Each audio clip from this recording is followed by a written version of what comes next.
What is going on around West Yellowstone?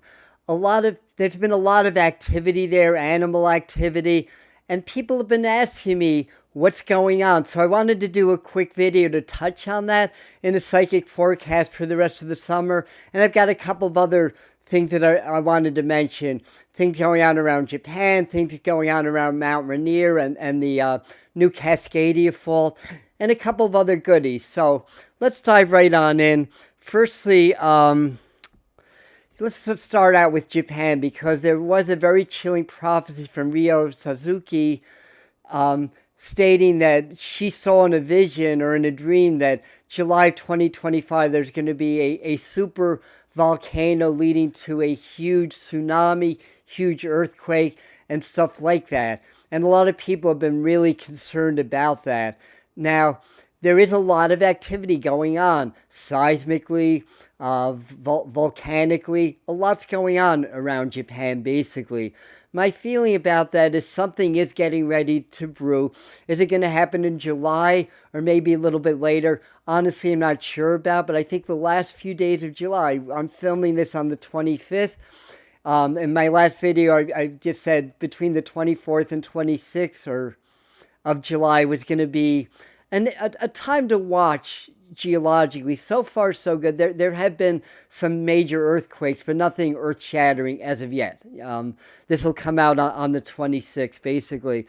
So my feeling is something's brewing. I don't think it's going to be the doomsday prophecy, but keep an eye on that. Now, the second thing that I wanted to go, and then I'll dive into West Yellowstone, is that there's been a lot of not well volcanic, but more earthquake activity in and under Mount Rainier. There have been, I think, over 1,200 earthquakes in an earthquake swarm. I think it's been cooling off a little bit lately. These are very low magnitude earthquakes, mind you. And of course, people are concerned because when there's a lot of activity, that can be a sign that an eruption is impending. But so far, they've only found this to be caused by fluids moving through the magma chambers underground. They haven't really recorded any actual magma. So it's just we're keeping the area under watch. And yeah, with that, we also have to keep an eye on the new Cascadia Fault.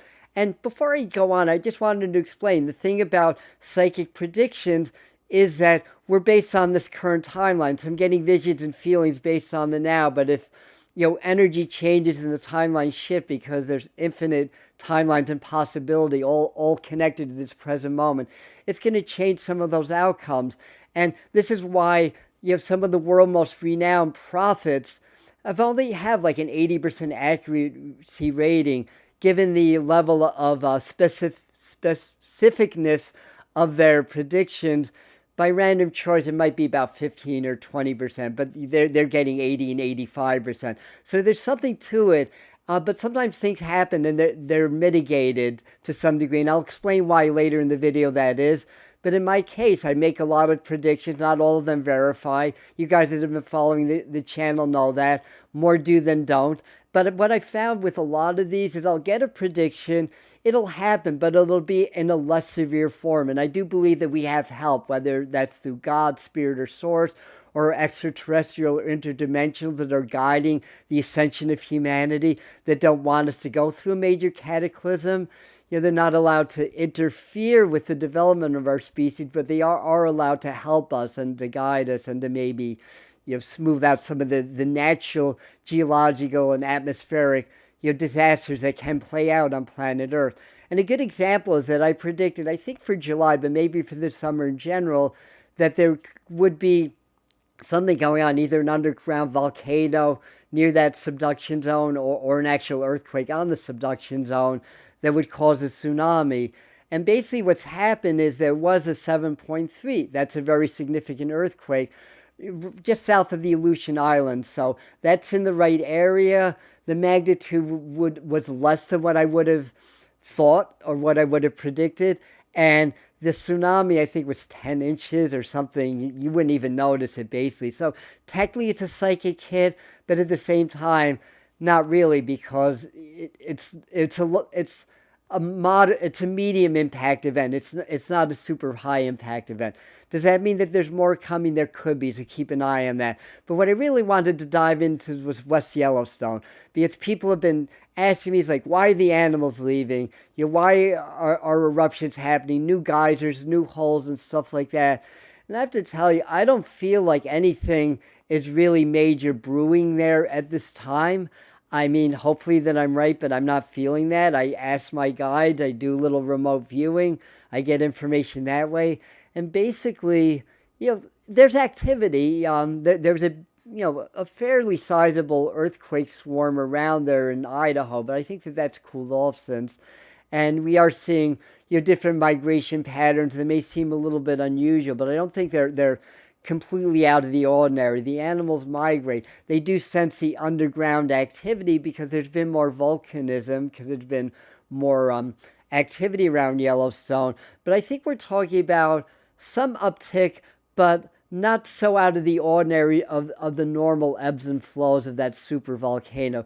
Yes, it will blow one day. Yes, it will be a huge global event, but I don't think that that's happening now, basically. And I think part of the reason that we're seeing more activity there and in other areas of the world is that the poles are migrating, so we are in polar shift right now.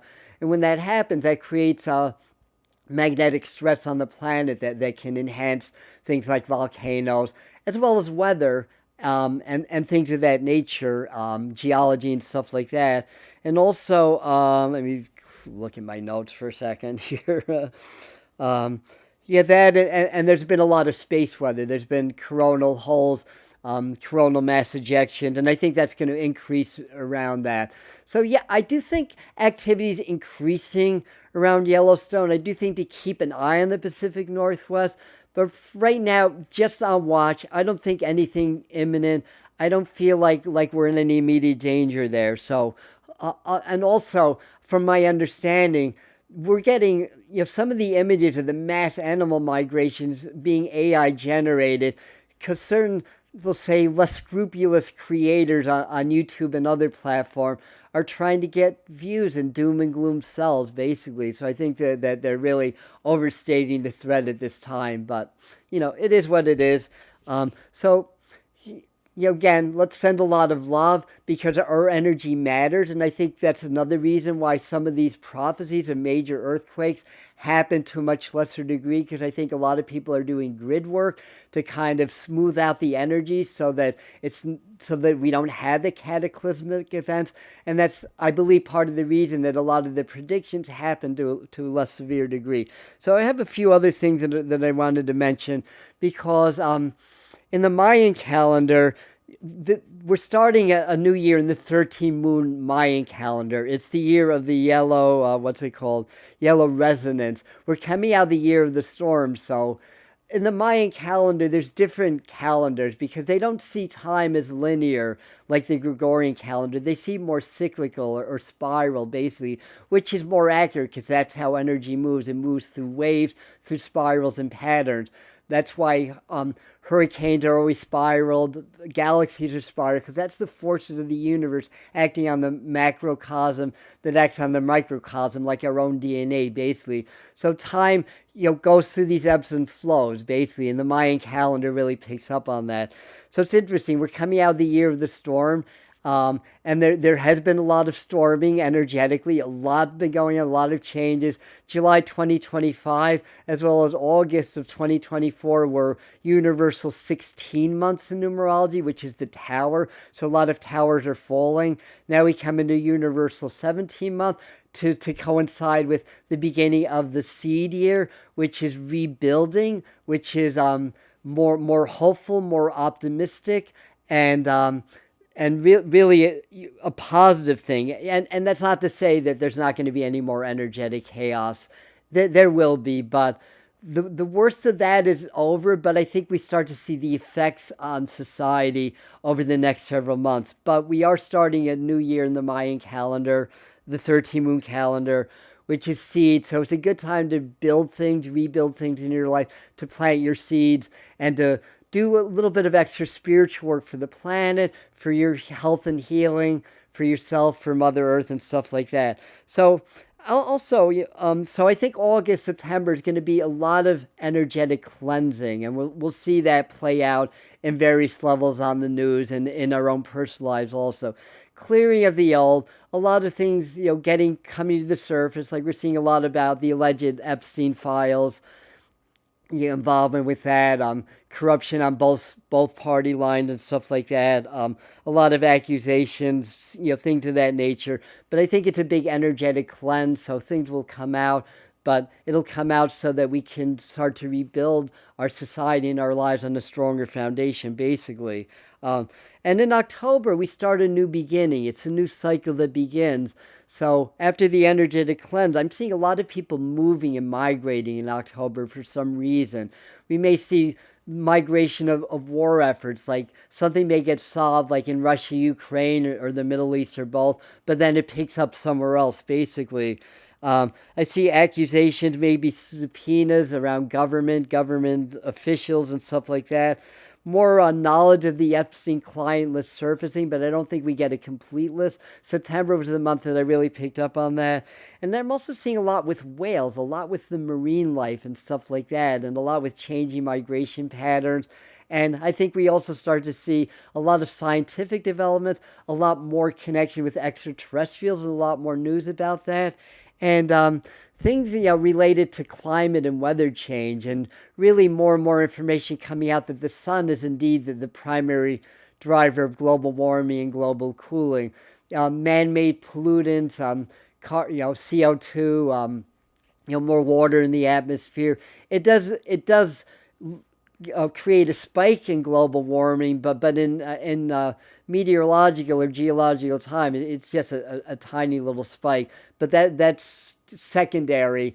And what we're seeing now is basically the ocean currents are slowing down. We're seeing the poles migrating, and history tells us, and I may do a whole video on that, when these events happen, we actually go into a cycle of cooling, that we're actually starting to go into a longer term solar minimum, even though we're in an 11-year solar maximum right now.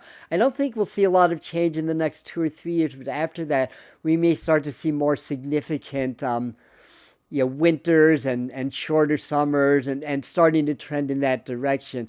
And on that note, July was as advertised in my forecast: mega flooding, mega heat.